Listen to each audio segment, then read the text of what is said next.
serbisyo, Vice Mayor ng Reyna Mercedes Isabela. Ang Isabela po ay nasa norte. Isa po akong Ilocano. Nagtataka siguro kayo, bakit ako nandito? Nandito ako para sabihin sa inyo na ang mga Ilocano, ang mga taga-Isabela, mga taga-Luzon, ay solid Duterte!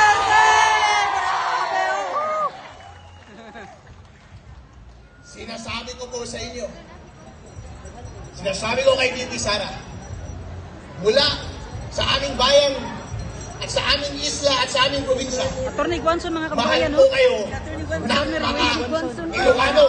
Attorney Guanson! Totoo po yan. Hindi po ako nambobola. Dahil po, kahit sabihin nilang maraming nagmamahal kay BBM, hindi ibig sabihin na hindi namin mahal si Sara.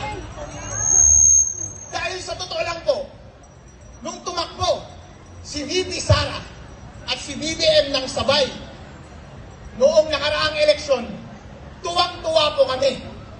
Bakit po? Dahil ito na po ang pagkakataon na i-redeem ng mga Ilocano ang kanilang masamang nakaraan. Yun. Walang nangyari! Pero BBM, Walang nangyari! ano ang ginawa mo? Walang nangyari! Sinayang mo! Instead na i-redeem mo ang pangalan ng iyong pamilya, ang ating lahi, nag-double down ka pa sa pagdanakaw! I-prove yun yan. Instead na suportahan mo ang nagpanalo sa iyo bilang presidente,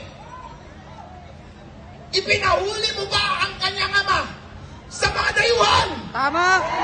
Wala kang utang na loob! Tama! Wala! Mga kababayan, ito po ang tinatanong ko sa inyo. Gusto nyo ba umuwi si President Rodrigo Duterte?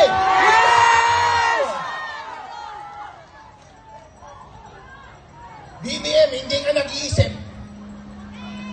Mas inuna mo ang iyong pinsan na si Tambaluslos. Isa kang tanga. Gusto mo ba na kapag president na si Bibi Sara, ay ipakulong ka rin namin? Yan yung maganda! Ang iyong buong pamilya! Ikulong! Mga walang iya kayong mga senador at mga congressman, gusto nyo bang makulong din kayo? Yes! Ikulong na yan! Ngayon po, ito ang ginagawa nila. Gusto nilang i-impeach si VP Sara para hindi siya manalo bilang presidente ng Pilipinas. Yes, tama. Papayag ba kayo doon? Yes! Ayun, gusto kong mas maging malakas ang inyong sagot. Hin! Gusto kong iparinig ninyo hanggang sa Malacanang. Papayag ba kayong hindi maging presidente si VP Sara Duterte ng Pilipinas? Hindi! Maraming salamat po. Yun, no? Grabe yung... Thank you very much Grabe yung energy ni Attorney. Mga kababayan, no? Wow Wow na wow, ha? And of course, we Grabe. are joined once again by Sarap, different purple. councils.